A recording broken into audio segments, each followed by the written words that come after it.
कृष्णम वंदे जगत गुरुम। जय श्री कृष्ण। राधे राधे दोस्तों। जीवन यात्रा के अनमोल रत्न। क्यों अंतिम सांस का इंतजार नहीं?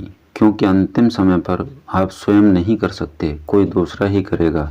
इसी काम को यदि हम स्वयं पहले ही कर लें तो निश्चित रूप से हमें उस समय कोई आकांक्षा या कोई इच्छा नहीं रहेगी। तो आइए शुरुआत करते हैं श्रीमद् भगवद गीता के 6ठे अध्याय के महात्म का। शुरू करने से पहले मैं आप लोगों से निवेदन करता हूँ कि जो लोग चैनल पर पहली बार हैं आवश्यक रूप से सब्सक्राइब करें, वीडियो के अंत तक जाना नहीं भूलें, जिससे आपको पूरा लाभ, पूरी जानकारी मिल सके। अधूरा ज्ञान विनाश का कारण।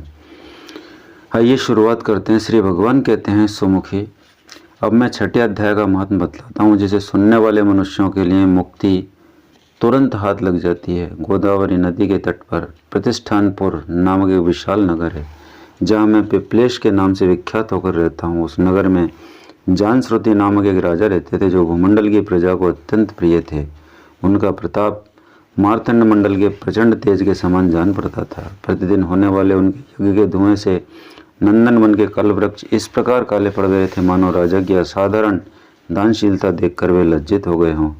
उनके यज्ञ में प्राप्त पुरोडाश के रसस्वादन से सदा आसक्त होने के कारण देवता लोग कभी प्रतिष्ठानपुर को छोड़कर बाहर नहीं जाते थे।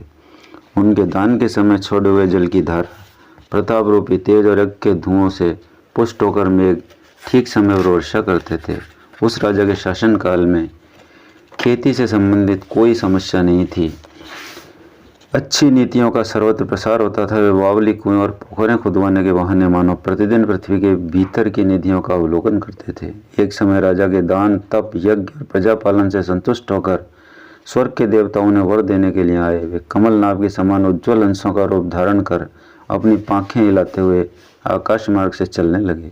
बड़ी उतावली के साथ उड़ते हुए सभी हंस परस्पर बातचीत भी करते जाते थे। उनमें से भद्राश्वादी 2-3 हंस वेग से उड़कर आगे निकल गए। तब पीछे वाले हंसों ने आगे जाने वालों को संबोधित करके कहा, अरे भाई भद्राश्व, तुम लोग वेग से चलकर आगे क्यों हो गए हो? ये मार्ग बड़ा दुर्गम है, इसमें हम सबको साथ मिलकर चलना चाहिए। क्या तुम्हें दिखाई नहीं देता है? सामने ही पुण्य मूर्ति महाराज जानश्रुति का तेज पुंज अत्यंत स्पष्ट रूप से प्रकाशमान हो रहा है। उस तेज से भस्म होने की आशंका आते सावधान होकर चलना चाहिए। पीछे वाले हंसों के ये वचन सुनकर आगे वाले हंस हंस पड़े और उच्च स्वर से उनकी बातों की अवहेलना करते हुए बोले, अरे भाई, क्या इस राजा जानश्रुति का तेज ब्रह्मवादी महात्मा रैक्व के तेज से भी अधिक तीव्र है? हंसों की ये बात सुनकर राजा जानश्रुति अपने ऊंचे महल की छत से उतर गए और सुखपूर्वक आसन पर विराजमान अपने सारथी को बुलाकर बोले, जाओ महात्मा रैक्व को यहाँ ले आओ। राजा का यह अमृत के समान वचन सुनकर मेह नामक सारथी प्रसन्नता प्रकट करता हुआ नगर से बाहर निकला। सबसे पहले उसने मुक्तिदायिनी काशीपुरी की यात्रा की, जहाँ जगत के स्वामी भगवान विश्वनाथ मनुष्यों को उपदेश दिया करते हैं। उसके बाद वह गया क्षेत्र में पहुंचा, जहाँ प्रफुल्ल नेत्रों वाले भगवान गदाधर संपूर्ण लोगों का उद्धार करने के लिए निवास करते हैं। तदंतर नाना तीर्थों में भ्रमण करता हुआ सारथी पाप नाशिनी मथुरापुरी में गया। यह भगवान श्री कृष्ण का आदि स्थान है, जो परम महान एवं मोक्ष प्रदान करने वाला है। वेद और शास्त्रों में वह तीर्थ त्रिभुवनपति भगवान गोविंद के अवतार स्थान के नाम से प्रसिद्ध है। नाना देवता और ब्रह्म ऋषि उसका सेवन करते हैं। मथुरा नगर कालिंदी के किनारे शोभा पाता है। उसकी आकृति अर्धचंद्र के समान प्रतीत होती है। वह सब तीर्थों के निवास से परिपूर्ण है। परम आनंद प्रदान करने के कारण सुंदर प्रतीत होता है। गोवर्धन पर्वत के होने से मथुरा मंडल की शोभा और भी बढ़ गई है। वह पवित्र वृक्षों और लताओं से आवृत है। उसमें 12 वन हैं। वह परम पुण्य में तथा सबको विश्राम देने वाले श्रुतियों के सारभूत भगवान श्री कृष्ण की आधार भूमि है। तत्पश्चात मथुरा से पश्चिम और उत्तर दिशा की ओर बहुत दूर तक जाने पर सारथी को काश्मीर नामक नगर दिखाई दिया, जहाँ शंख के समान उज्ज्वल गगनचुंबी महलों की पंक्तियाँ भगवान शंकर के अट्ठास की भांति शोभा पाती हैं। जहाँ ब्राह्मणों के शास्त्रीय आलाप सुनकर मूक मनुष्य भी सुंदर वाणी और पदों का उच्चारण करते हुए देवता के समान हो जाते हैं। जहाँ निरंतर होने वाले यज्ञ धूम से व्याप्त होने के कारण आकाश मंडल मेघों से धुलते रहने पर भी अपनी कालिमा नहीं छोड़ता।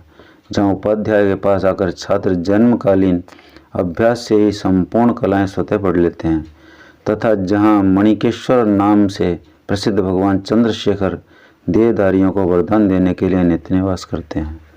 कश्मीर के राजा मणिकेश ने दिग्विजय में समस्त राजाओं को जीतकर भगवान शिव का पूजन किया था, तभी से उनका नाम मणिकेश्वर हो गया था।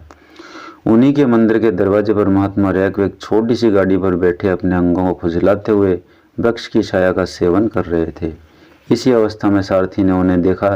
राजा के बताए हुए भिन्न भिन्न चिन्हों से उसने शीघ्र ही रैको को पहचान लिया और उनके चरणों में प्रणाम करके कहा, ब्राह्मण, आप किस स्थान पर रहते हैं? आपका पूरा नाम क्या है?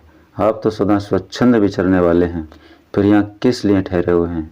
इस समय आपका क्या करने का विचार है? सारथी के ये वचन सुनकर परम आनंद में निमग्न महात्मा रैको ने कुछ सोचकर उससे कहा, यद्यपि हम पूर्ण काम हैं, हमें किसी वस्तु की आवश्यकता नहीं, तथापि कोई भी हमारी मनोवृत्ति के अनुसार परिचर्या कर सकता है।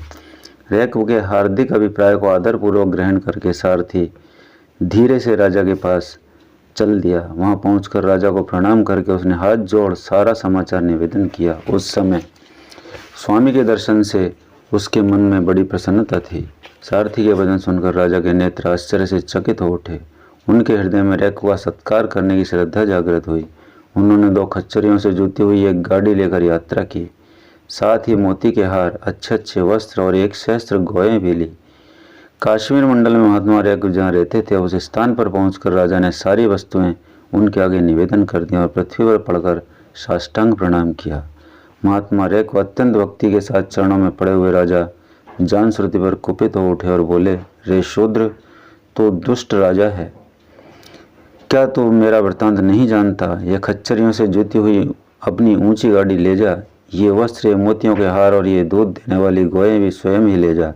इस तरह आज्ञा देकर रैको ने राजा के मन में भय उत्पन्न कर दिया। तब राजा ने शाप के भय से महात्मा रैको के दोनों चरण पकड़ लिए और भक्तिपूर्वक कहा, ब्राह्मण, मुझ पर प्रसन्न होइए। भगवान, आप में यह अद्भुत महात्मा कैसे आया? प्रसन्न होकर मुझे ठीक ठीक बताइए। रैको ने कहा, राजन, मैं प्रतिदिन गीता के 6ठे अध्याय का जप करता हूँ।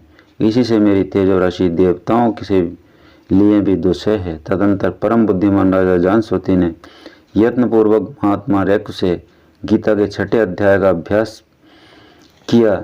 इससे उन्हें मोक्ष की प्राप्ति हुई। इधर रैको भी भगवान मणिकेश्वर के समीप मोक्षदायक गीता के 6ठे अध्याय का जप करते हुए सुख से रहने लगे।